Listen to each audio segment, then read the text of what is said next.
Should the Chicago Bulls offer Zach Lavine a max contract extension? Let's talk about it. What is going on, y'all? Faiz Sports Talk back at it with another video talking some NBA. Here to talk about the Chicago Bulls. So if you're a Bulls fan, make sure you hit that big red subscribe button. All right, people, let's get into it.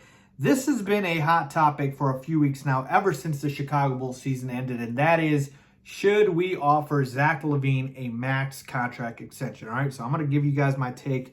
And look, folks, you guys know me. I don't sugarcoat anything. I bring you guys that real raw analysis, and I'm going to do so once again. So, should we offer Zach the contract extension?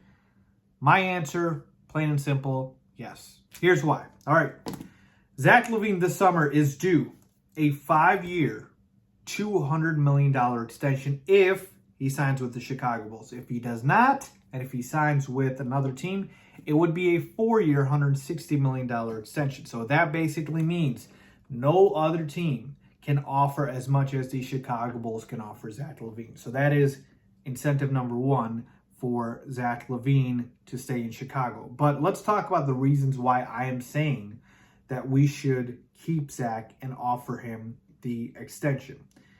The number one reason we should do it is because losing Zach Lavine for nothing would hurt a lot. All right? It's one thing if you want to trade Zach Lavine and you get something back for him, but we're talking about a guy who's 27 years old, and I get it, he was hurt this season, he's getting surgery for it, so hopefully he makes a full recovery. We're talking about a guy still young, right, still in the midst of his prime, and got a number of years left, I believe, in his prime, who you can continue to build around. You would lose for nothing. I'm not okay with that. So that's reason number one. Everybody wants to point to the $200 million. Folks, here's the thing. You don't offer to Zach Lavine, who are you going to replace him with? Everybody loves saying, don't pay Zach Lavine. Nobody wants to tell me, who are we replacing him with? Who are we replacing 25-4-4, that production with? Because last time I checked, that production isn't easy to find. Now again, am I saying Zach is perfect? No, he's got his flaws. He doesn't play a lot of defense. Obviously, he was hurt. He can be inefficient at times. I get it. But at the end of the day, you make the right business decision, and that is not losing Zach Lavine for nothing, going after a guy and trying to keep him who's giving you 25-4-4, 27 years old, so he's not like a guy who you're paying for his past production. You still think he's got multiple years of productive years left. So you make that right business decision, all right? So number one, can't lose Zach Lavine for nothing, so you definitely don't want to do that. That's why you offer him the extension. Number two, the Chicago Bulls were not healthy last season, including Zach Lavine, and this team should give it another go, all right? AK signed DeMar DeRozan this past offseason. I don't think he meant that to be a one-year experiment. I thought he probably had in his head that this first year with DeMar, there's going to be some changes and some growth and some pains growing with this team, and then probably hitting their stride year 2, 3, 4.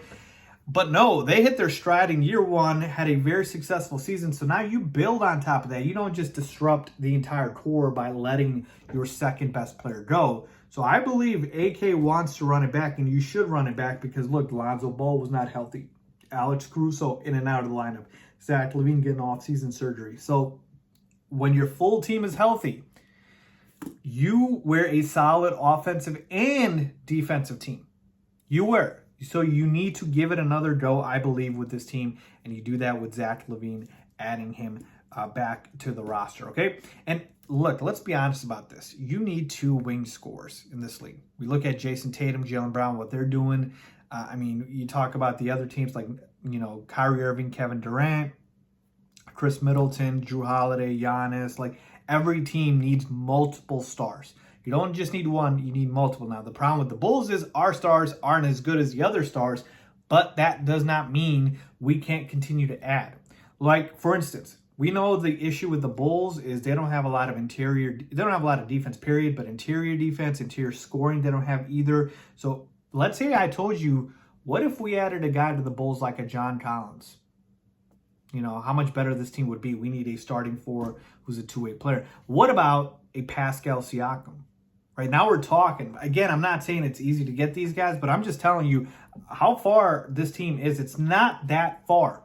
It's not that far-fetched. So just letting you guys know that. So number 2 reason is because of the fact that you should want to run it back at least one more year with this team to see what they are capable of when everybody is fully healthy, okay? And number 3, Zach Lavine, I believe, is still a guy who can get better, right? Again, I told you, we're not paying for past performance. We're paying for your, future performances. And so we're talking about a 5-year deal. Zach Lavine would be 32 years old. And at that point, I'm probably thinking, okay, after 32, he's probably not going to be the same player. But $200 million is a lot. Sounds like a lot. It is a lot. But 5 years, 27 to 32, that is literally a typical NBA star's prime. So I'm paying Zach for his prime years, and I'm okay with that. So I want to keep Zach. I think the Bulls will keep Zach. I think they'll offer him this money. Whether or not the Zach actually wants to stay with the Bulls is actually a question that I feel like a lot of people aren't talking about. But ultimately, I'll give you this little nugget here at the end, which is even if Zach Lavine wants to be somewhere else, which again, he hasn't said anything. I'm just throwing out my opinion here, not just speculating. Let's say he even wants to be with the Lakers, which I don't know why he would at this point. They're a mess. Or the Clippers, or he wants to go to one of these big market teams other than the Bulls, who are also a big market. He won't do it because of the lack of money that they can offer. We're talking about literally $40 million in difference. $200 million the Bulls can offer to $160. It's not going to be easy to give that money up, and I don't believe Zach will. So ultimately, if the Bulls offered him the extension, which I believe they will, Zach will accept the extension, and he'll be back with the Bulls. So yes, my answer is a resounding yes. We should extend Zach Lavine. Let me know what you guys think. Leave a comment down below. As always, thanks.